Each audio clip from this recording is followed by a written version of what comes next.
Blogging was a real sense of community. Like, there was a lot of sort of bigging each other up in blogging. You know, you're doing brilliantly, you're great, amazing. My brother used to come on my blog every now and then and just write, amazing. That little fucker, such a shit, you know, but there was this very, you know, and people would cook each other recipes. And so there was a great so I think I've maybe carried that forward with me to The Guardian. I think I still have a sort of blogging mentality that actually essentially everyone's on your side. We all just want to make something nice for supper and you are amazing.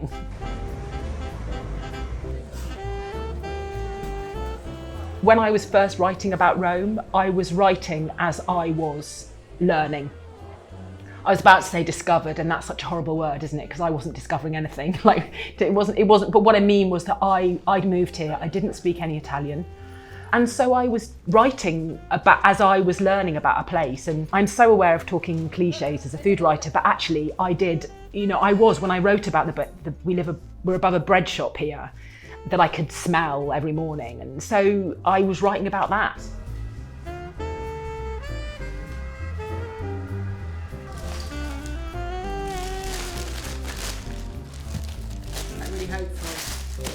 I do really feel that I learned to cook again in Rome, and I love Roman food, which is a sort of silly thing to say, isn't it? Because I feel sillier and sillier, like isolating food or allocating it to any one group of people, when actually the more I write, the more I realise that actually it sort of belongs to all of us, doesn't it? And then this is the puntarelle, which is puntarelle, like punta.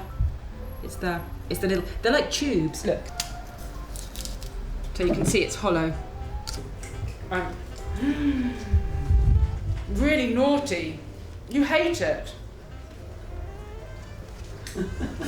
She hates it. And then again, you know, I found so much similarity, like symmetry with English traditional cooking. Because it's like traditional cooking anywhere, isn't it? You know, soups and stews and boiled meats and broths and jam tarts and fruit buns, and you can find one everywhere. When I started writing about food, and I was here in Italy, and I was thinking about the sort of formal structures of food, so I don't know, the sort of meals, the market, the ritual, the performance of things. I don't mean like performance, I mean the sort of performing of daily tasks and stuff. That was when my granny really came into focus, because she was a pub landlady. So, I mean, talk about performing, she really was. You know, she would come, it was a big old Victorian pub in the middle of Oldham. It was beautiful. So I think that this place, with all of this display, an element of my granny coming down, performance and feeding and watering people, was sort of my experience of a version of all the things I was seeing here and trying to write about.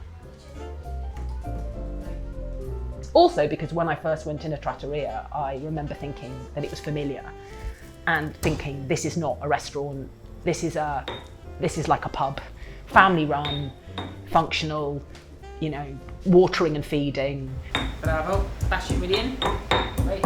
So I think having that fixed point of the apartment, you know, my desk, the piazza, this is sort of, you know, it then allows me to, from position of security probably, that I then to recount these little stories. And also the other thing about my desk is that it does also root me in England as well.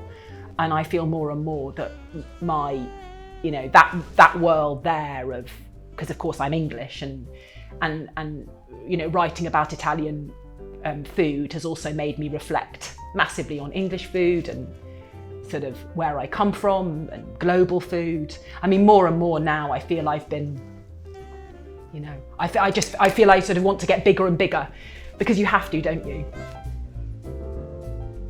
I'm travelling around Italy at the moment for this next book, and I'm just encountering like wonderful regional cooking and deep tradition, and actually a lot of open-mindedness about things.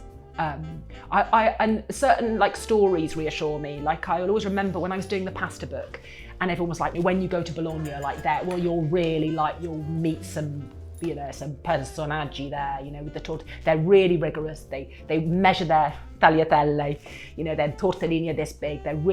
I have never encountered more anarchy in my life.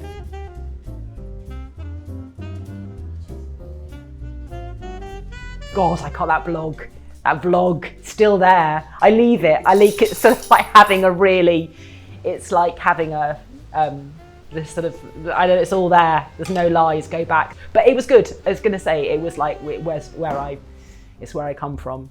It's like looking at your sort of like stories you wrote when you were 12 and in love.